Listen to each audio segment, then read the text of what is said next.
안녕하세요. 하나님의 잔소리입니다.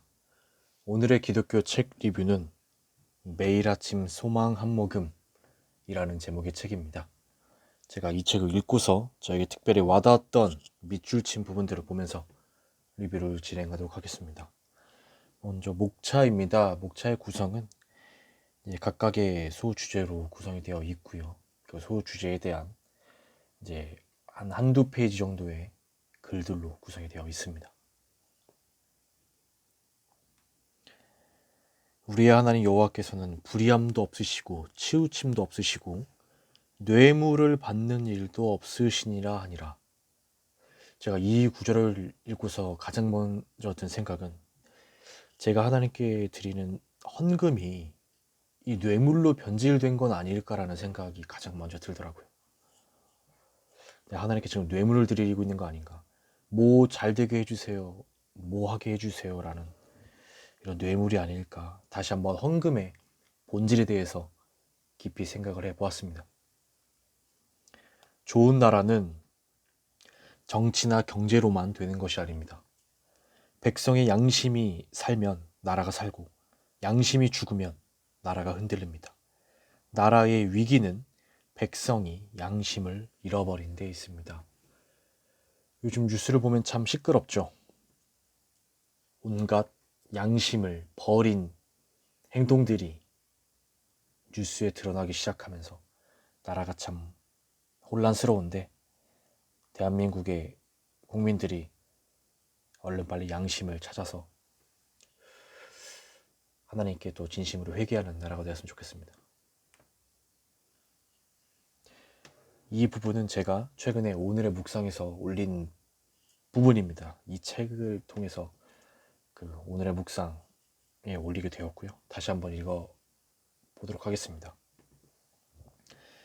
프랑스에서 93세 할아버지가 코로나에 감염되어 병원으로 이송되었습니다. 그는 24시간 동안 산소 공급을 받으며 치료받았고 상태가 호전되었습니다. 병원 관계자가 50만 원 정도 나온 의료비 청구서를 보여주었습니다. 청구서를 본 할아버지는 눈물을 흘렸습니다. 이 모습을 본 의사가 할아버지를 위로하면서 계산서 때문에 괴로워하지 말라고 했습니다. 할아버지가 말했습니다. 저는 지불할 금액을 보고 운 것이 아닙니다. 치료비 정도는 낼 능력이 있습니다. 제가 감격에 눈물을 흘린 것은 24시간 동안 산소를 공급받은 비용이 50만 원이라는 사실 때문입니다. 하나님께서 주신 산소를 93년 동안 마시면서 돈을 지불한 적이 한 번도 없습니다. 제가 그동안 하나님께 얼마나 많은 은혜를 입고 살았는지 이제 알았습니다. 그분께 감사할 뿐입니다. 우리가 불평하는 이유는 정말로 감사할 게 없어서 불평하는 겁니까? 아니면 감사를 깨닫지 못해서 불평하는 겁니까? 감사에 대해서 다시 한번 진지하게 생각해보는 시간을 가졌으면 좋겠습니다.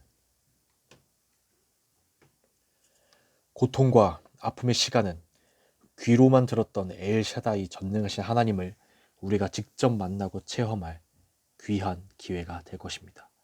사람은 고통을 통해서 확실히 성장하고 고통을 통해서 하나님을 더 깊이 있게 만나는 것 같습니다.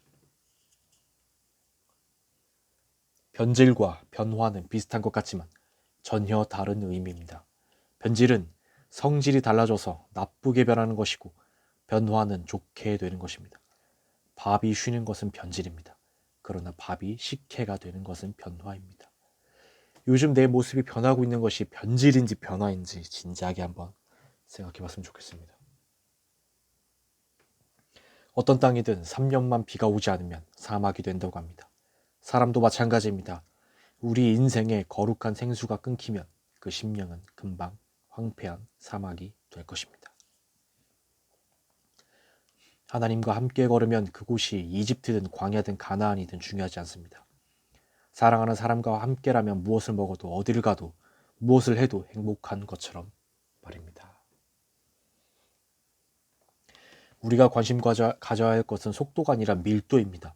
속도는 남과의 경쟁이지만 밀도는 자신과의 경쟁입니다.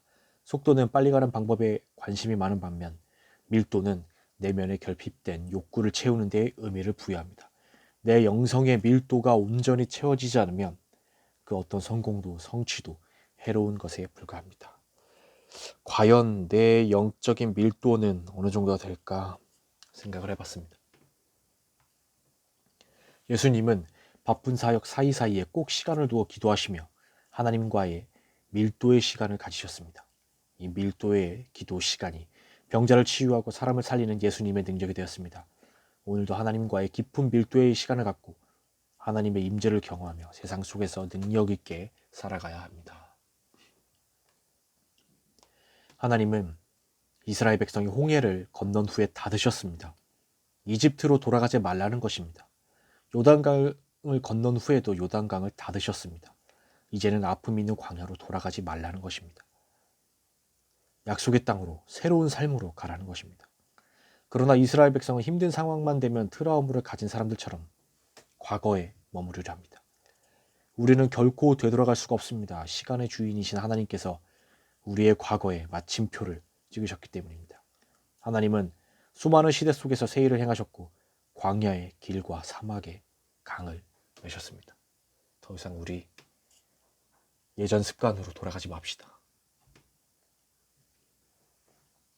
우리가 너무 사소해서 감사를 생각하지 못한 일들이 어떤 이들에게는 간절한 바람이고 기도 제목입니다. 자신이 당하는 고통이 하나님과 연결되어 있다는 것을 깨닫는 순간 고통을 전혀 다르게 해석할 수 있습니다. 칼이 누구의 손에 있느냐에 따라 그 용도는 달라집니다. 강도의 손에 들린 칼은 파괴적이지만 의사의 손에 달린 칼은 치료의 도구입니다. 하나님께 바짝 붙어 있으려면 날마다 자신을 점검해야 합니다. 얼마 전에 차의 배터리가 방전되어서 교체했습니다. 긴급 출동 서비스를 불러 해결했는데 이틀 지나서 또 시동이 걸리지 않아 재차 서비스를 받았습니다. 그날 정비하는 분의 말을 마음에 담았습니다. 매일매일 시동을 켜고 확인했다면 이런 일은 없었을 것이라는 말입니다. 영적 문제도 마찬가지입니다. 매일 말씀과 기도의 시동을 켜서 나의 삶을 점검하는 것이 중요합니다. 처한 상황을 묵상하기보다는 하나님을 묵상하는 것이 어떨까요? 하나님은 짐승의 희생 제사법을 알려주셨습니다. 그런데 짐승을 잡아 각을 뜨는 것은 누구의 몫일까요? 그 몫은 제사장이 아니라 짐승을 가지고 나온 사람의 몫입니다. 그는 또 그 번제물의 가죽을 벗기고 각을 뜰 것이요 제사장 아론의 자손들은 제단 위에 불을 붙이고 불 위에 나무를 버려놓고 하나님은 짐승을 가지고 온 사람이 직접 각을 뜨게 하심으로 짐승의 희생을 보게 하셨습니다.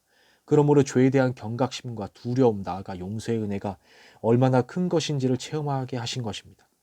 따라서 진정으로 용서를 구하는 자는 적어도 두 가지 마음을 품어야 합니다. 첫째는 죄에 대한 경각심과 두려움입니다. 둘째는 죄의 용서에 대한 은혜의 감격입니다. 만약 자녀들이 나는 커서 우리 아빠 엄마처럼 되고 싶다라고 말하면 그 가정에는 좋은 스승이 있는 것입니다. 이런 가정이라면 자녀의 미래에 대해 크게 걱정하지 않아도 될 것입니다. 왜냐하면 좋은 롤모델인 아빠 엄마의 말, 행동, 습관, 성품 등을 재료 삼아 좋은 사람으로 성장할 것이기 때문입니다. 자녀들에게 이런 말을 들으면 정말 저는 성공했다고 봅니다. 나는 커서 엄마 아빠처럼 되고 싶어. 정말 이런 가정을 꿈꿉니다. 여러분의 마음은 어떻습니까? 하나님께 솔직하십시오. 좋으면 좋다고 표현하고 싫으면 싫다고 그 감정을 솔직하게 표현하십시오. 그러면 하나님 안에서 풀어질 것입니다. 이런 친밀함의 관계는 자녀가 누리는 특권입니다. 기도는 솔직하게. 다윗이 이 솔직한 기도 잘했죠. 자신의 원수들을 독수리의 밥이 되게 해달라고까지 솔직하게 기도한 다윗처럼 우리도 그렇게 하나님께 솔직하게 기도해 봅시다. 예배와 속회 등 많은 모임을 대부분 온라인으로 대체했습니다. 그러다 보니 예배를 드렸지만 왠지 안 드린 것 같고 모임은 했지만 뭔가 좀 부족한 것 같습니다. 그러나 엄연한 현실입니다. 부정하기보다는 적응해야 합니다. 상황이 완전히 좋아지면 다시 예전의 모습을 회복하겠지만 이번 기회를 통해 상황과 조건에 관계없이 신앙을 붙들 능력이 있는가를 돌아보아야 합니다. 저는 개인적으로 코로나가 위기가 아니라 기회라고 생각합니다. 내가 상황과 조건에 관계없이 신앙을 붙들 능력이 있는가를 이번 기회를 통해서 테스트하는 거죠. 그냥 교회에 묻혀서 내가 신앙생활을 한 건지 교회 조직에 아니면 상황과 조건에 관계없이 내가 신앙을 붙들 능력이 있는지 이번 기회를 통해서 싹 다 드러나죠. 이번 코로나를 통해서 기독교인이 20에서 30%는 줄었다고 이제 얘기를 하는데, 드러난 거죠. 그 20에서 30%가 어떤 영적 상태였는지를. 위기를 기회를 삼읍시다. 100세에 얻은 아들 이삭을 바치기 위해 산에 오르는 아버지 아브라함의 심정이 어땠을까요? 이것이 과연 이삭만을 드린 것일까요? 이삭을 제물로 드려야 하는 아브라함은 지금 자기의 모든 것을 내어드리는 것입니다. 만약에 자녀가 위험한 상황에 빠지면은 모든 세상의 부모는 그렇게 얘기할 것입니다. 자기가 대신 죽고 자녀를 살리겠다고.